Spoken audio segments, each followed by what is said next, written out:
Hi hello welcome to Manju Naga vlogs. అందరూ ఎలా ఉన్నారండి? బాగున్నారా? నేనైతే చాలా బాగున్నాను. ఇంకా దసరా హాలిడేస్ అయితే వచ్చేసాయి కదా, ఇంకా పిల్లలు అయితే ఇంట్లోనే ఉన్నారండి.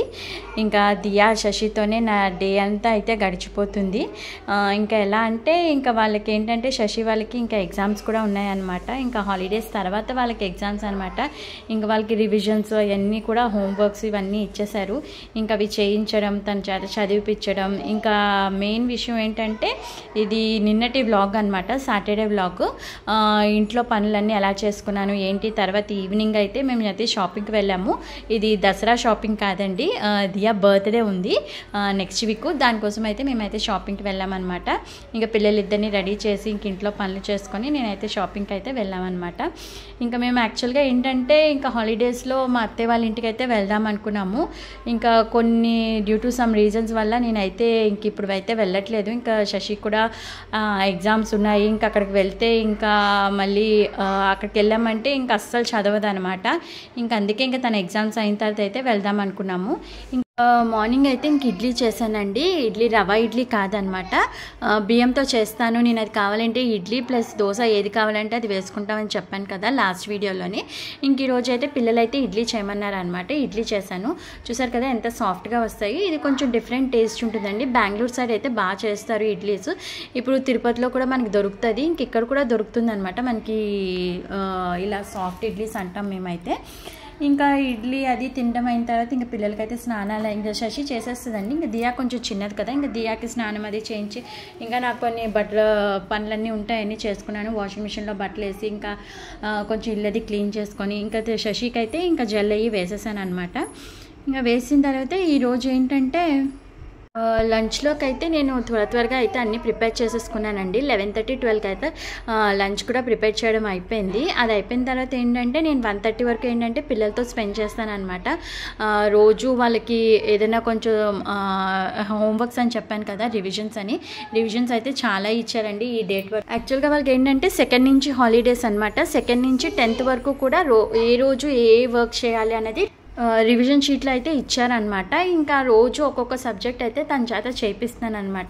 ఇంకా శశికి చదివిపించినప్పుడే ఇంకా నేను దియాకు కూడా ఎవ్రీడే ఏంటంటే వాళ్ళకి జనరల్ నాలెడ్జ్ ఇంకా దియా కొంచెం చిన్నది కదా, తన చేత ఏంటంటే ఇంకా కొంచెం తను రాయడం అది కూడా కొంచెం అంత గట్టిగా అంటే స్టార్టింగ్లో కొంచెం తక్కువగా రాసేదనమాట.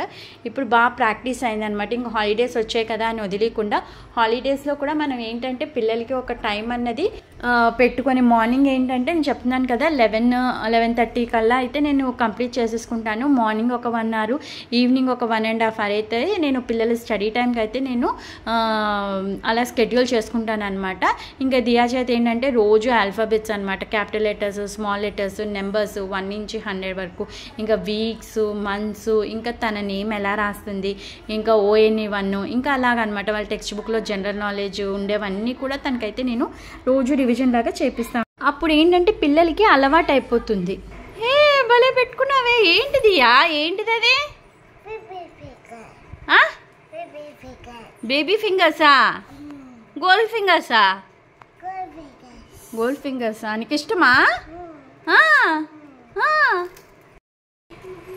ఈరోజు అయితే చేసింది మెంతికూర పప్పు, potato fry, gold fingers, rice and curd. Shashi నీకు పొటాటో ఫ్రై ఇష్టం కదా, అందుకే నీకోసం చేశాను. చెప్పు, ఏదో చెప్తున్నావు. దియా అసలు పట్టుకోనివ్వట్లేదు అమ్మనా? అది చిన్నది కదా, దానికి తెలీదు. అమ్మ నాది అని నీకు కూడా లే అమ్మ, దానికి ఒక్కదానికే కాదు. అంటూ అలానే నేను ఎన్నిసార్లు చెప్పాను దానికి. ఆ పిల్ల వింటుందా? విందు చిన్నది కదా అది. ఇచ్చామా? Very good. Gold fingers mummy. Potato fry అమ్మ. పప్పులో నంచుకోవచ్చా? పొటాటో ఫ్రై మీకు ఎందులో కావాలంటే పప్పులోనే బాగుంటుంది. పప్పులో బాగుంటుంది. హ్యాండీ తినేసావా నేనే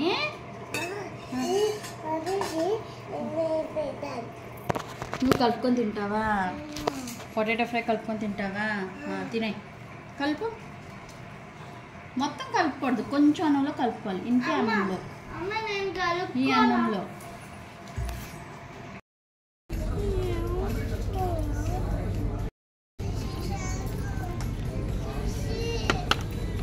ఇవి చూడు ఇక్కడ ఇలా ఇలా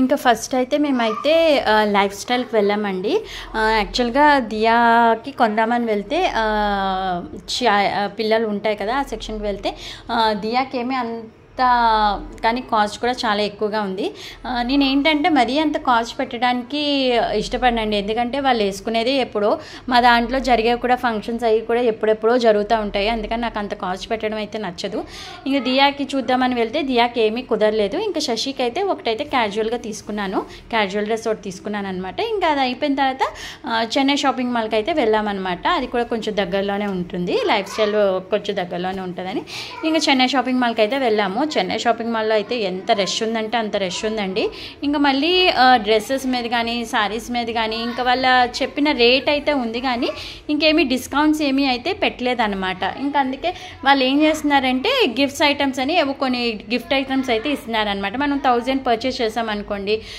ఒక గిఫ్ట్స్ ఇస్తున్నారు ఇలా 2000 3000 5000 అలా ఒక్కొక్క రేంజ్కి ఒక్కొక్క గిఫ్ట్ ఐటమ్ అయితే ఇస్తున్నారనమాట మేమైతే ఇంకా దియాకి అయితే 2 ఫ్రాక్స్ అయితే తీసుకున్నాను అనమాట ఇంకా అది కాస్ట్ ఎంత అయిందంటే 2000 పైన అయింది అనమాట ఇంకా 2000 పైన అయితే వాళ్ళు ఏంటంటే ఏవో చిన్న గ్లాస్ బౌల్స్ లాంటివి ఇచ్చారనమాట అంటే మనం ఏమైనా స్టోర్ చేసుకోవచ్చు అనమాట పప్పులు కానీ అలా ఏమన్నా అని నేను అన్నాను నాకు ఇది వద్దండి ఇంకేదైనా వేరే గిఫ్ట్ ఇవ్వండి అని అడిగితే కనుక వాళ్ళేమో బకెట్ తీసుకోండి బకెట్ అయినా తీసుకొచ్చాను ఓకే సరే బకెట్ అన్నా మనం రెగ్యులర్గా యూజ్ చేస్తున్నాం నాకు ఆ బౌల్స్ ఏమో అంతగా పెద్దగా నచ్చలేదండి ఇది వరకు కూడా నాకు అలాంటి గిఫ్ట్స్ వచ్చాయి అందుకే ఉన్నాయని చెప్పి నేను ఇంకా అయితే అది తీసుకోలేదు గిఫ్ట్గా అయితే బకెట్ ఇంకా లేదంటే ఇది తీసుకోండి అన్నారు అనమాట నేనైతే ఇంకా బకెట్ తీసుకున్నాను ఇంకొక విషయం మీకు చెప్దాం అనుకున్నాను ఏంటంటే ఇది ట్రైపాడ్ అయితే అస్సలు బాగాలేదండి మీరు ఎవరైనా కొత్తగా కొనుక్కోవాలి అనుకుంటే కనుక ఈ ట్రైపాడ్ని అయితే ప్రిఫర్ చేయొద్దు ఎందుకంటే నేను ఇది కొని ఒక 1 year కూడా కాలేదండి అప్పుడే ఇరిగిపోయింది ఈ హెడ్ దగ్గర అయితే ఇరిగిపోయింది అనమాట కింద నా స్టాండ్ కూడా ఏంటంటే మీకు అంత స్ట్రాంగ్గా లేదనమాట నాది యాక్చువల్గా ఏంటంటే ఫోను OnePlus ఫోన్ అనమాట అది దాని బరువు వల్ల పెట్టడం వల్ల అది ఇరిగిందా ఏంటి అన్నది నాకైతే అర్థం కాలేదు ఫైనల్గా చెప్పాలంటే ఇదైతే మాత్రం అసలు స్ట్రాంగ్ లేదు నేను వాడుంటే ఆల్మోస్ట్ ఒక 8 months వాడుంటానేమోనండి అంతే ఈ రకం ట్రైపాడ్ని అయితే అస్సలు ప్రిఫర్ చేయొద్దు ఎవరైనా ఫస్ట్ టైం చూస్తున్నట్టయితే కనుక ప్లీజ్ లైక్ చేయండి షేర్ చేయండి సబ్స్క్రైబ్ చేసుకోండి మంచి వీడియోతో మళ్ళీ కలుసుకుందాం బాయ్